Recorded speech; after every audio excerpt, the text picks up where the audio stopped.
Bonjour, la mise à jour 5.4 va arriver et franchement ça a pas l'air terrible. Eh mais attendez.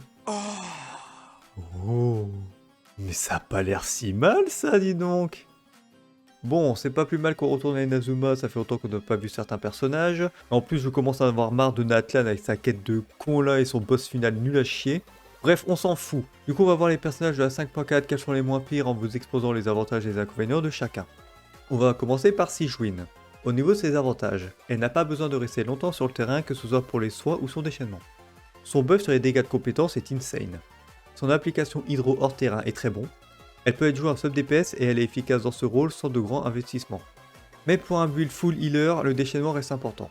Si vous l'avez dans votre équipe, alors vous ne pourrez pas vous noyer dans les eaux de fontaine. Grâce à ça, elle power creep tous les autres personnages de la région. Mais pour ses inconvénients, elle possède des soins plutôt faibles par rapport à Barbara. En tant que soigneuse, elle est difficile à équiper, armes, artefacts, etc. De plus, la compétence ne soigne que le personnage actif. Si elle s'est retrouvée à la forteresse de Méropide, c'est parce qu'elle fournissait des ordonnances médicales au pif, ce qui a rendu malade des centaines de personnes et du coup elle a fini en tôle. Ensuite, nous avons Furina. Au niveau de ses avantages, ses constellations n'augmentent pas tant que ça ses performances. Son alignement Usia pour ses dégâts est moins intéressant que son alignement Pneuma, sa version healer en gros, car les soins de Furina sont les meilleurs du jeu et peuvent soigner toute l'équipe. Donc pourquoi la jouer en tant que dégâts? Elle peut changer d'alignement via une attaque normale, ça c'est cool. En réalité, vous n'avez pas compris le lore, c'est elle la véritable Archon Hydro, et en plus elle aime bien manger des pâtes. Les grands esprits se rencontrent, on dirait. Bon, par contre, pour ses inconvénients, elle en a beaucoup plus que ses avantages, puisque le personnage est globalement très moyen. Si vous la jouez en sub DPS, alors faites attention à son application hydro qui pue la merde liquide, en plus d'avoir des dégâts très moyens et orientés mono-cible. En outre, elle consomme ses propres PV. L'élément hydro n'est pas très bon en ce moment et il ne l'a jamais été, donc ça aide pas. La compétence a une durée plutôt courte en plus d'avoir un temps de recharge très long. Les bonus de dégâts fournis par Furina à l'équipe ne sont pas si énormes. Elle est plutôt niche et elle préfère les équipes où elle peut soigner. Elle est gourmande sur le temps déployé sur le terrain, le temps d'installer le matos pour soigner, tout ça on connaît. Elle peut marcher non pas sur l'eau mais sous l'eau, une sorte de Jésus à l'envers. Je suis pas sûr que ça soit super efficace. Furina avait pour projet de domestiquer Neuvillette, mais maintenant qu'il lui a donné un œil divin, les rôles se sont inversés et elle a rien capté.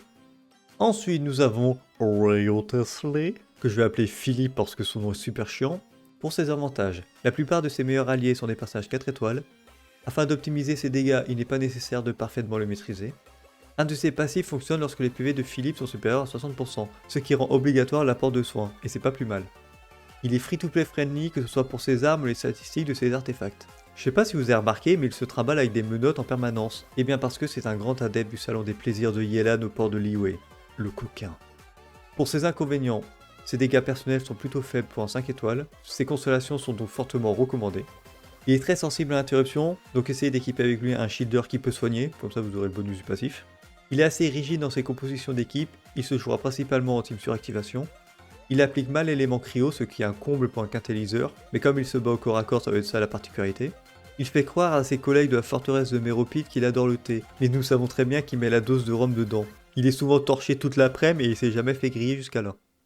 Et pour finir, nous avons le nouveau personnage de la 5.4, Yume Mizuki, non j'ai pas bégayé, c'est bien son nom. Ça sera un personnage de la perma, donc qui pue la merde, et en plus il montre ses fesses. Waouh. Bon, pour ses avantages, ses alliés dans l'équipe n'ont pas besoin d'être très investis pour briller, elle fait de gros dégâts, elle ne passe pas beaucoup de temps sur le terrain, elle peut soigner un bon montant de PV, et c'est une succube. Et les succubes, on sait très bien pourquoi elles sont populaires. Hein. Par contre, au niveau de ses inconvénients, elle est extrêmement difficile à maîtriser, c'est un personnage exigeant au niveau des mécaniques. Elle nécessite d'avoir de bons artefacts et une bonne arme pour faire des dommages, mais bon, quand elle en fait, elle en fait. Elle possède une mauvaise capacité à faire des dispersions, pour un personnage anémo, ça la fout mal. Elle booste la maîtrise élémentaire de l'équipe, mais de pas beaucoup, genre prenez le 7 instructeurs, c'est mieux. Et sinon, elle mate les gens qui se baignent nus aux sources thermales de sa boutique. Le voyeurisme, c'est pas bien et elle peut être condamnée pour ça. Bon, c'est tout ce que je peux dire, malheureusement, elle n'est pas encore sortie. Donc voilà, j'espère que cette vidéo n'aura aucune incidence sur votre choix futur. Ne me remerciez pas, c'est tout naturel. Allez, ciao!